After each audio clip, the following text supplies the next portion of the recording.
अस्सलाम वालेकुम दोस्तों, कैसे हैं आप सब। उम्मीद करता हूँ खैर से और ठीक ठाक होंगे। आज जो है ना बहुत ज़्यादा गर्मी है और आज के दिन मैं शॉर्ट वीडियो बनाने वाला हूँ, इसलिए क्योंकि दिन का टाइम है और अभी मैं स्कूल से आया हूँ। मेरे को आपने देख लूँगा, मैंने स्कूल की वर्दी पहनी हुई है। शाम में इंशाल्लाह पूरा व्लॉग आएगा, वो आपने लाजमी देखना है और वॉच करना है पूरा। और इस वीडियो में मैं आपसे उम्मीद करता हूँ लाइक सब्सक्राइब लाजमी करेंगे और इस वीडियो को मेरी आगे तक पहुँचाएं। बहुत अच्छी वीडियो है। मैं जो ना अपने सबसे पहले ये जो पालक आपको नजर आ रही है, इसको हम डालेंगे रैबिट्स के आगे, फिर अपने जो है चुटकी चुटकू के आगे डालेंगे, फिर हम इसको डक्स के साथ डालेंगे। तो आप हमारे साथ साथ लेके चले, इनके आगे डालते हैं।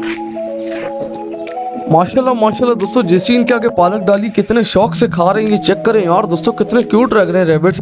और फिर जब मैंने चुटकी चुटकू के आगे डाली और इन्हें देखें यार कितने प्यारे लग रहे हैं चुटकी चुटकू माशाल्लाह से। हाँ भाई, क्या अच्छा लग रहा है तुम्हें पालक, क्या नहीं अच्छी लग रही? तो इन्हें तो अच्छी लगेगी दोस्तों, बहुत अच्छे शौक से खा रहे हैं, बहुत मजे से। और डक्स को देखें यार, डक्स आओ खा लो खा लो खा लो, इधर आओ खा लो खा लो खा लो। डक्स डक्स डक्स बहुत प्यारी लग रही है यार दोस्तों, इन्हें देखे ना कितनी क्यूट लग रही है डक्स। मुझे अपनी डक्स से बहुत प्यार है दोस्तों।